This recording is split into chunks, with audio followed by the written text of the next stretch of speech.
आणली घरात सारखं तुमचं माझ्याच मागं हे दे ते दे मी तर किती करायचं ह्या बघा उठल्या महाराणी सुनबाई चहा करून आण सगळ्यांना हो आणते बरं बरं कसं व्हायचं या घराचं मी नसल्यावर मी तर समज केलं पण आता काय होत नाही माझ्याच्यानी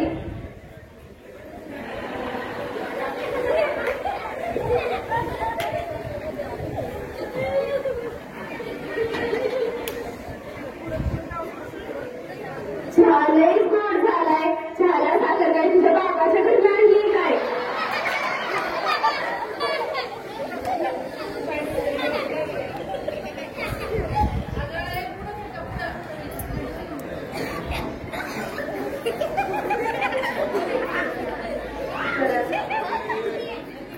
चंद्राई चंद्राई बरं ना मग दवाखान्यात जावा डॉक्टरकडे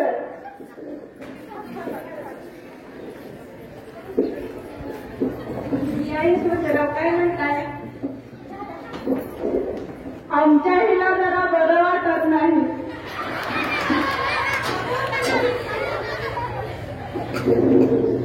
काय झालं विद्याताई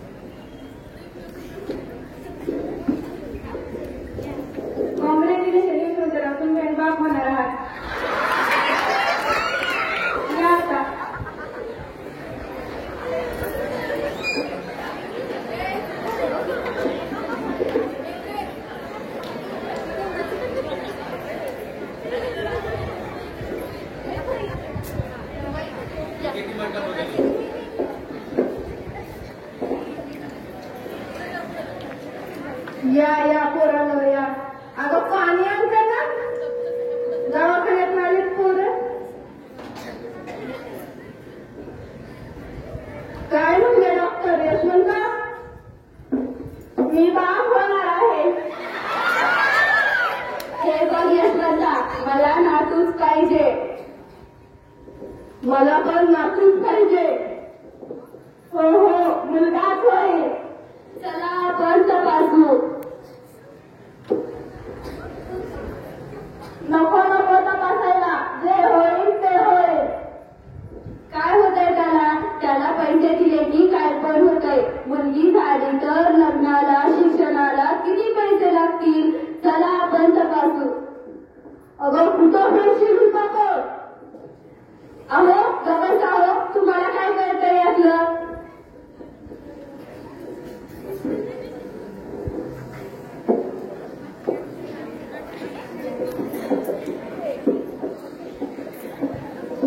या बघा घरच्यांना मुलगाच पाहिजे म्हणून आलोय तपासायला मी तपासू शकत नाही काय आहे काहीही करा पण तपासणी करा हे घ्या तपासणीसाठी 1 लाख रुपये लागतील हे घ्या पैसे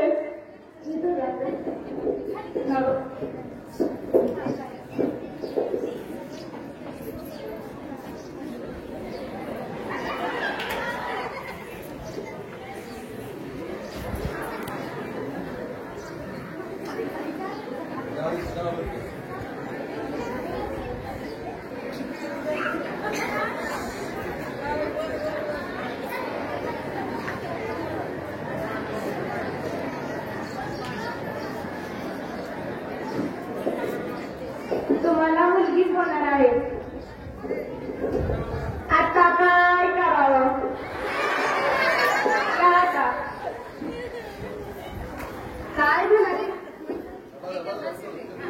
काय म्हणाले डॉक्टर यशवंता मुलगी मला ही मुलगी नको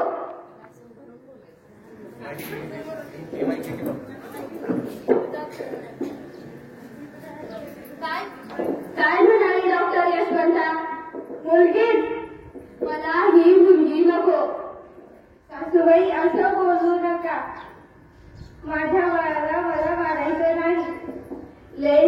मुलांना शिकवायला लागली काय? खाली मुंडी आणि पाताळ धुंडी. नको लय चला चला बोलू, आपण उद्या डॉक्टरांकडे जाऊ.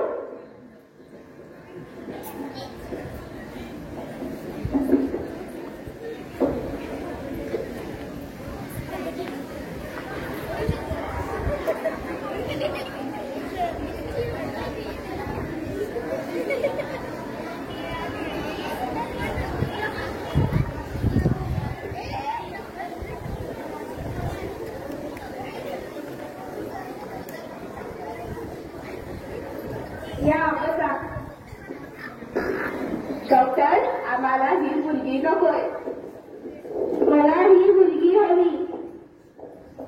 मुलगी ही लक्ष्मी असते, तिला आपण नाकारू शकत नाही. डॉक्टर, मला माफ करा, मी असं नव्हतं करायला पाहिजे. या.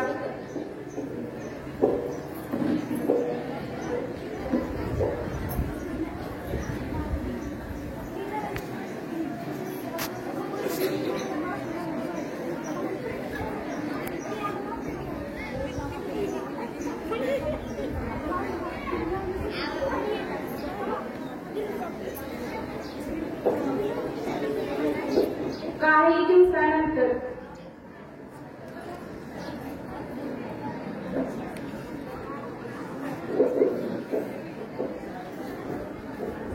राधा वहिनी, हे घ्या बर्फी, आम्हाला नाच झाली आहे.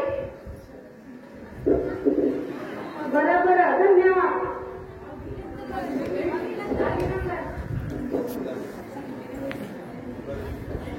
डॉक्टर, हे घ्या बर्फी, आम्हाला नाच झाली आहे. कॉंग्रॅच्युलेशन.